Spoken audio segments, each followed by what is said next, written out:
This short time-lapse video you're about to see shows the construction sequences involved in the closure of a 60-acre industrial cooling pond by MORETRENCH for a Florida client.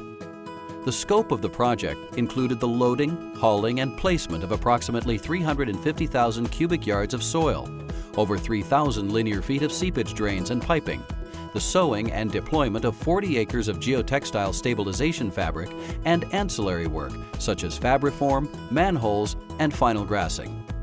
This project had many challenges and unknowns, but with a committed project team and detailed planning, this project was brought in safely, on schedule, and within budget. One of the first steps on the project was to construct the southern dike to isolate the work area from the active process water system to allow the plant to remain in operation. The southern dike would also serve as a stable work platform and haul route from which to execute the pond closure. Geogrid stabilization material, along with sand, was used to establish the dike in the soft sediment that existed in the pond.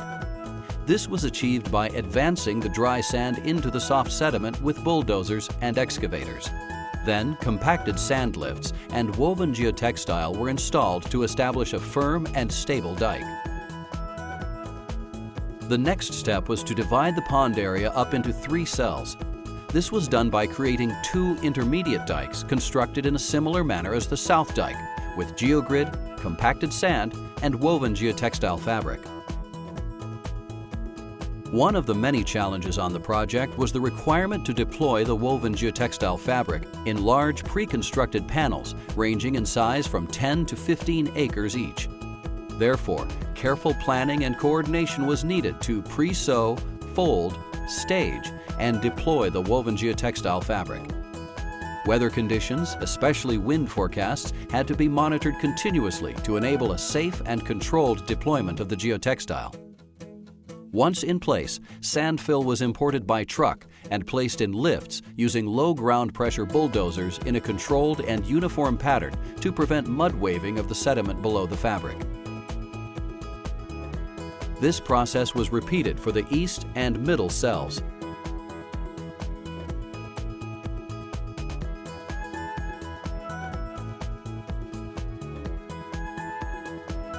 The next step was the installation of the gas vent and liner system, which was performed by others.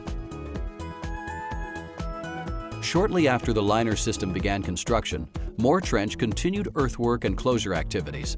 Additional sand fill was imported, placed, and compacted to protect the liner system, as well as to provide a means to properly drain stormwater to the appropriate collection points.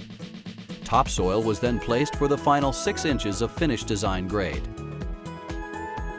The final step of the project was the seeding and watering of grass to close and complete the project.